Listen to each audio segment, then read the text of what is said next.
Bom, prosseguindo na arqueologia do mundo bíblico, nós vamos falar agora do item 22, o nascimento de Noé, mas antes eu quero relembrar a página 12, né, parte do livro que fala da cronologia bíblica, a cronologia da Bíblia.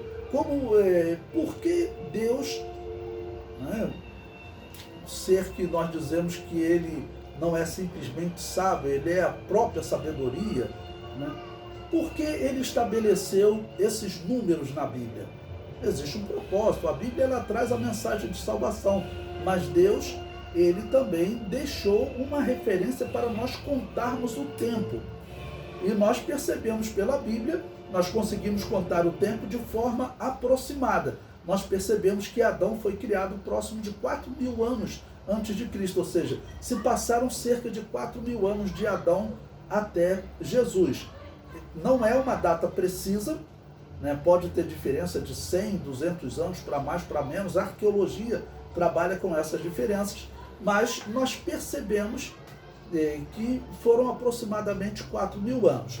Então, nessa página 12, eu coloquei para vocês um quadro de cronologia para mostrar como a Bíblia está apresentando essa cronologia para você. Então, por exemplo, você considerando que Adão foi criado 4.000 anos antes de Cristo, a última coluna à direita, tá bom? Foi a criação de Adão.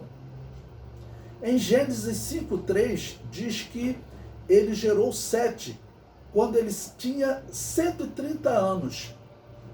Então, por isso, eu digo que isso aconteceu na quarta coluna, 130 anos após a criação. Sete viveu 105 anos e gerou Enos. Então, eu somo 130 mais 105, eu digo que Enos nasceu 235 anos após a criação. O mesmo vai acontecer com Cainã, acrescenta 90 anos, ele nasceu 325 anos após a criação. Maalalel acrescenta 70 anos, ele nasceu 395 anos após a criação. Jared, seu filho, já nasceu quando ele tinha 65 anos de idade. Então isso ocorreu 460 anos depois da criação. Enoque, ele já nasceu quando seu pai tinha 162 anos. Então ele nasceu em 622 depois da criação. Por isso que eu coloquei para vocês que Enoque, foi num tópico anterior, né, na aula anterior, que Enoque nasceu 3.378 anos antes de Cristo, ou seja, 622 anos depois da criação, tá bom? E Metusala, ou Matusalém, ou Matusala, dependendo da tradução, ele nasceu quando Enoque tinha 65 anos de idade, ou seja, ele nasceu 687 anos depois da criação e 3.113 anos antes de Cristo. E assim nós vamos até Noé, ok? No ponto que nós chegamos a Noé, quando que Noé nasceu após a criação? Né? Noé nasceu quando seu pai Lameque tinha 182 anos de idade, então somando 182 com 874, da linha de cima, né? Resulta em 1056, ou seja, Noé nasceu 1056 anos depois da criação de Adão. Essa é a cronologia. E como Adão foi criado 4.000 anos antes de Cristo, isso significa 2.944 antes de Cristo. Assim nós conseguimos ver quanto tempo se passou de Adão até o nascimento de Noé, quanto tempo se passou de Adão até o dilúvio, e conseguimos ver também antes de Cristo para nós fazermos um batimento com as datas da arqueologia, o que eu estou fazendo, para mostrar que a arqueologia ela não tem compatibilidade com a Bíblia, ela tem, na verdade, uma compatibilidade com a Bíblia, ok? Mas os arqueólogos não querem ver isso, e eles tratam como se a Bíblia estivesse errada. Eles não percebem que, na verdade, eles estão comprovando a Bíblia. Os achados arqueológicos, principalmente de um rei no Egito, em que houve uma interrupção na vida da população, que eles não sabem o que aconteceu, é só via data. Isso acontece próximo de 2300 a.C. É onde nós queremos chegar. É a data do dilúvio. O dilúvio ocorre nesse período. Pois bem, então, retornando ao item 22 do nosso material didático, eu dei uma olhada lá na página 12, na cronologia, o nosso comentário sobre o nascimento de Noé. Segundo a cronologia do livro de Gênesis, Noé nasce próximo do ano 2944 a.C., 600 anos antes do dilúvio. Segundo a cronologia da arqueologia, os sumérios já adoravam outras divindades, já haviam abandonado a fé no único Deus. Então vocês vejam, eu estou pegando a data da cronologia bíblica e vou dizer o seguinte, nesse período, ali perto de 2900, 3000 a.C., o que está acontecendo? A idolatria já tinha tomado totalmente os sumérios. Eu estou citando os sumérios porque, na minha interpretação, são os descendentes de Sete. Os descendentes de Caim, pelo que nós observamos, sempre foram idólatras. Mas os descendentes de Sete, a descrição bíblica é que era o povo temente a Deus e que depois eles se desviam. Quando eles se desviam? A arqueologia está nos respondendo. A arqueologia está nos respondendo. E a arqueologia ela está dizendo que cerca de 700 anos depois de Adão, os descendentes de Sete já tinham se tornado idólatras. O comentário prossegue. No momento do nascimento de Noé, seu pai Lameque profetizou que ele livraria a humanidade. Gênesis 5:29 diz, e chamou o seu nome Noé, dizendo, este nos consolará acerca de nossas obras e do trabalho de nossas mãos, por causa da terra que o Senhor amaldiçoou. Bom, havia uma profecia de Enoque, né? Enoque, ele já anunciava até a volta de Jesus. Nós não sabemos mais o que Enoque falou, mas Enoque, ele pode ter falado para o seu filho Matusalém, Metusala, e até para o seu neto Lameque, que era pai de Noé. E talvez isso fosse fruto de uma profecia de Enoque, que Lameque, o neto de Enoque, fala agora na hora do nascimento de Noé, ou pode ser que Lameque fosse também um servo de Deus, um profeta, estava então profetizando. Deus teria lhe revelado sobre como seria o futuro desse homem, desse menino que nasceu. Ok? Bom, mais ou menos nesse período, segundo a arqueologia, ela tem alguns achados entre esses descendentes de Sete, entre esses chamados sumérios. Por exemplo, eles datam, o item 23 do nosso material didático, uma máscara que eles chamam de máscara de Varca. São datados de 2900 a.C., cerca de 600 anos antes do dilúvio. Claro que eu vou falar sempre de cerca, porque isso são datas aproximadas, tá ok? E veja, eu faço aí uma citação de um livro interessante que trata dos sumérios, um livro intitulado Grandes Civilizações do Passado, e ele é editado em 2006 aqui no Brasil. É bem interessante vocês terem esse livro, Grandes Civilizações do Passado. E ele fala desse achado da arqueologia, ele diz, a máscara de Varca ou máscara de Uruk, Uruk é a cidade, é uma das cidades que nós já estudamos, né, dos sumérios, e nós veremos que ela é uma cidade de destaque e continuará existindo depois do dilúvio, tá bom? Então, ou máscara de Uruk também é muitas vezes referenciada como a Dama de Uruk, Lady of Uruk. Segundo Roaf, essa máscara representa uma mulher. Originalmente, tinha uma peruca e os olhos e as sobrancelhas tinham incrustações. É provável que a máscara fizesse parte da estátua de uma deusa, talvez Inanna. Isso é o que esse livro de civilizações passadas, ele comenta de bem interessante, porque esses livros de civilizações passadas, eu já comprei diversos, ele fala de construções humanas.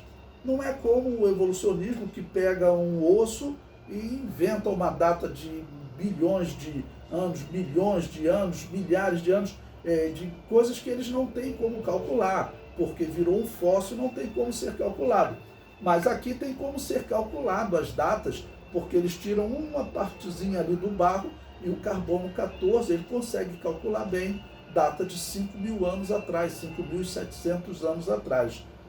Então, interessante, observe essa máscara, se é verdade que Inanna seria Eva, tá ok?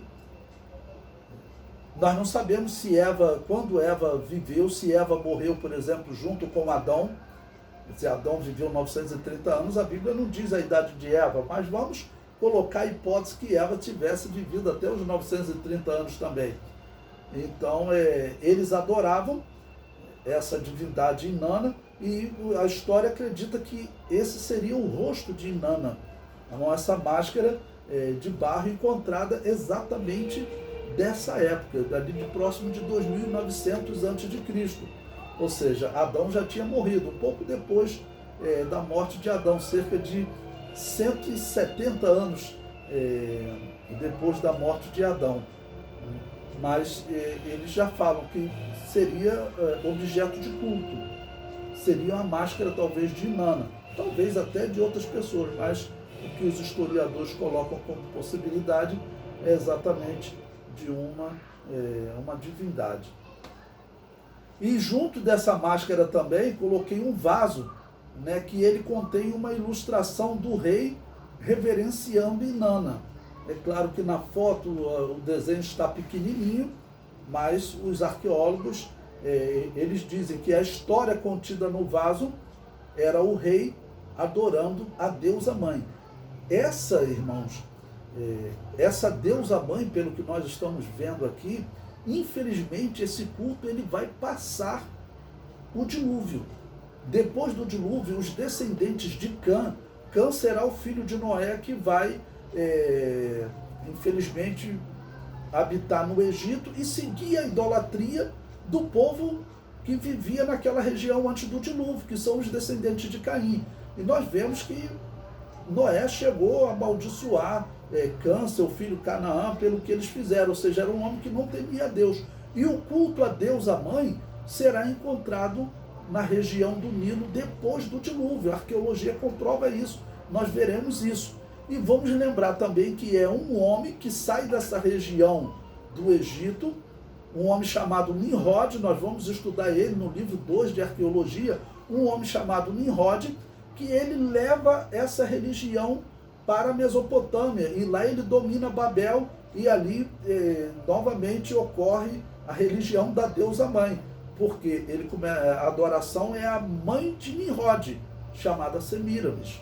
Ou seja, essa idolatria de Eva, eu fico pensando se Eva testemunhou isso, se Adão testemunhou isso, eu estou falando se, porque é a possibilidade. Pela cronologia, realmente Adão, ele viveu na época que o povo já idolatrava a ele e sua mulher, Eva.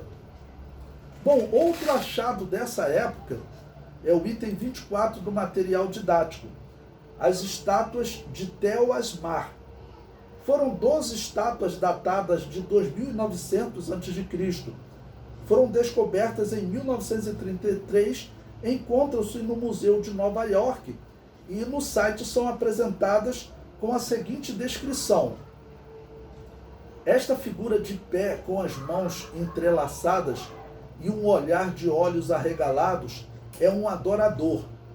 Foi colocado no templo quadrado. Então ele já está falando de um templo, de um local, um templo quadrado em Tel Asmar, talvez dedicado ao deus Abu, uma das divindades dos sumérios.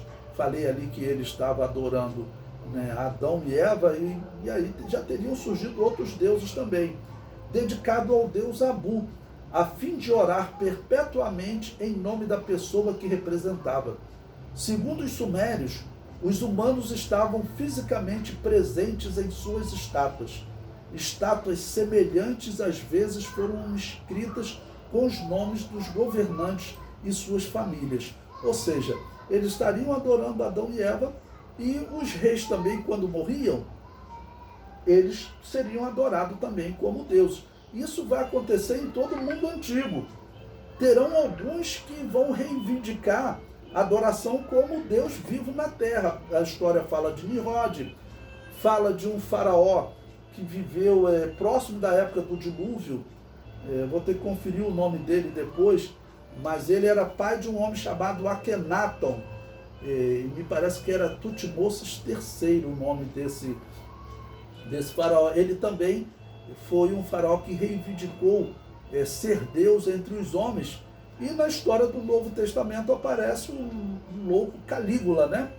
O louco Calígula, que ele também exigiu ser adorado como Deus ainda em vida. Os imperadores eram adorados, né, quando mortos, mas ele foi o que inaugurou essa heresia.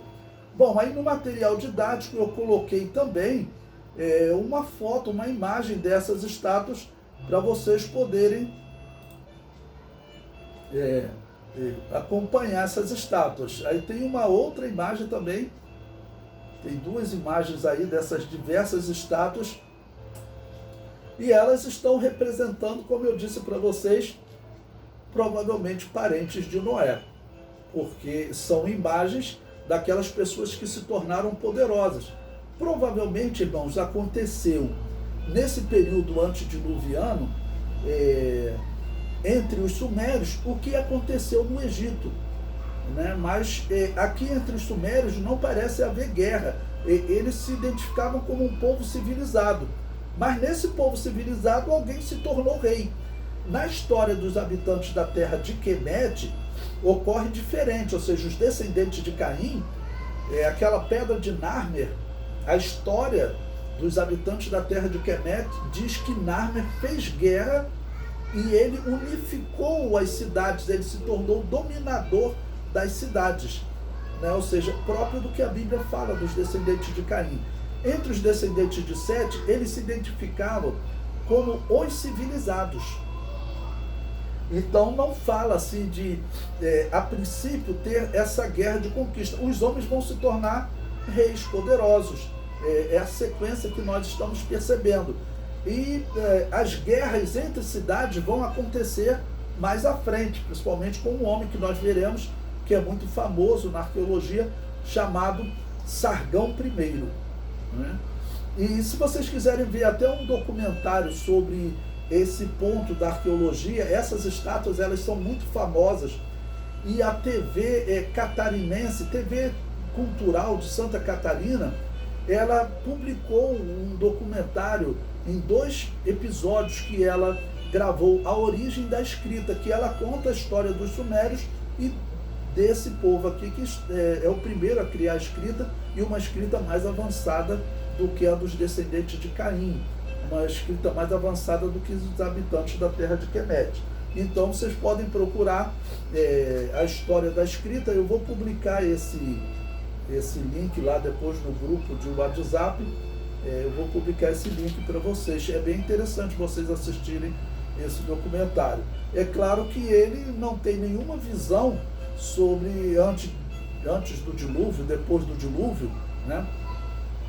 Nesse documentário eles vão até dizer que os sumérios vão permanecer, ou seja, porque eles encontram a escrita suméria largamente usada na Mesopotâmia no período de 2000, 2100 a.C., 1900 a.C. Por quê? Porque Noé e Sem foram habitar naquela região, eles eram sumerianos e certamente eles conheciam a escrita suméria, né? E aquela região continuará sendo chamada depois do dilúvio de Terra de Sinar, que é o mesmo que Terra dos Sumérios.